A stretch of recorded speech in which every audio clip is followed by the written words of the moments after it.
Magsisimula ang episode na to na si Kapka ay nakagapos sa upuan at nag-iisip siya kung paano makakabalik sa kanyang team. Dumating na ang tatay ni Kikoro, si Chief Shinomiya.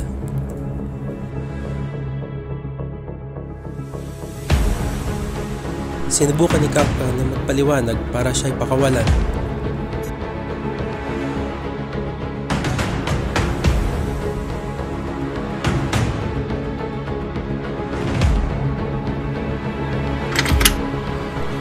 Siya ay pinakawalan, pero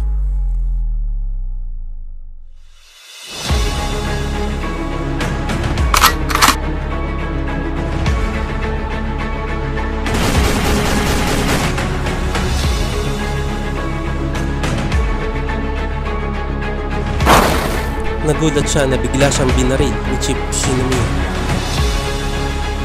Bigla siyang dinapat ni Chief sa tagiliran at sinugatan.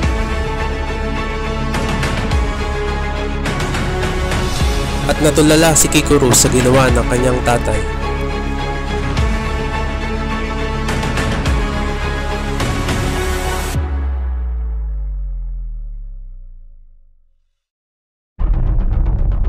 Sinabihan siya ni Chief na hindi tao ang nakakaligtas sa baril.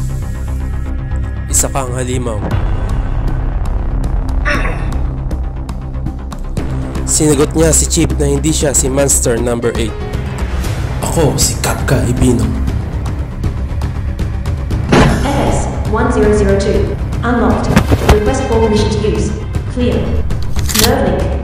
Clear. Shooting with Kaiju number 2 cells. All clear. FS-1002 Startup complete. Sinuot ni Chief Shinomiya kanyang armas.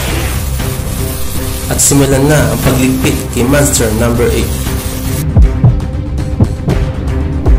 Pipilitin ni Kapka na hindi siya magbago para mapatunayan na siya ay tao.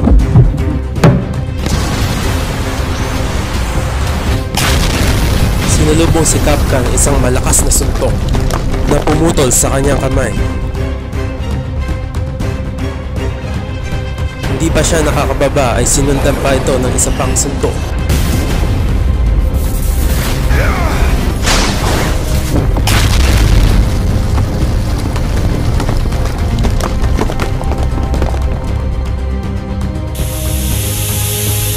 Si Chief Shinomiya pala ang pinakamalakas sa Defense Force history.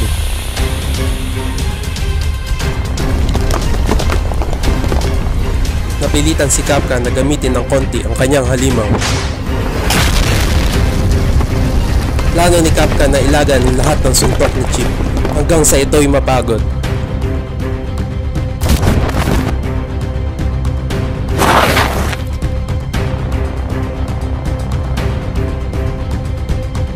Ngunit meron siyang naramdaman ng kagaya sa mga mega monster.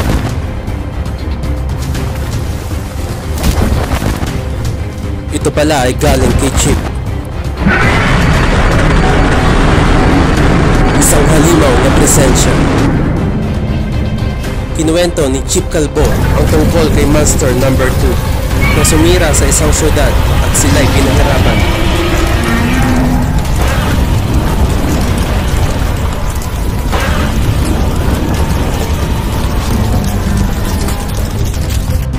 Ang kanyang suot at armas ay gawa pala kay Monster Number 2. Siya lang ang may kayang gumamit nito. Si Isao Shinomiya.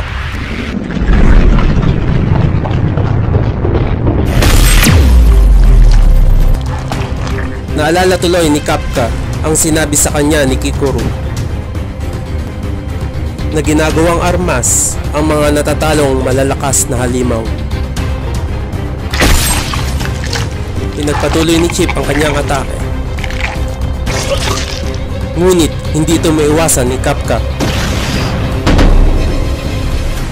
At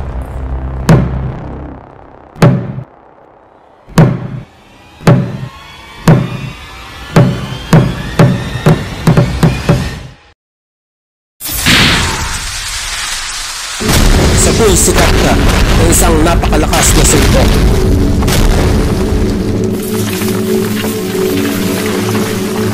At lumabas na si Monster number 8. Ngunit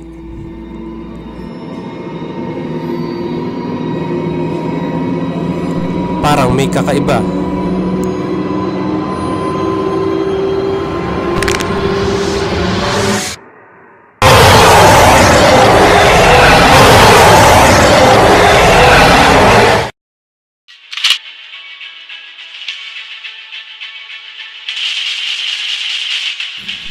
Maraming salamat sa panonood. At kung mahilig ka sa anime at manga, pindutin mo ang subscribe button.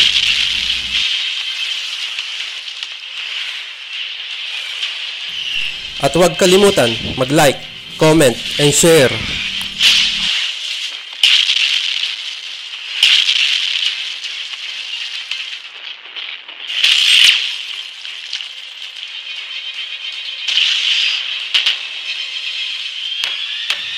Hanggang sa susunod na video, maraming salamat.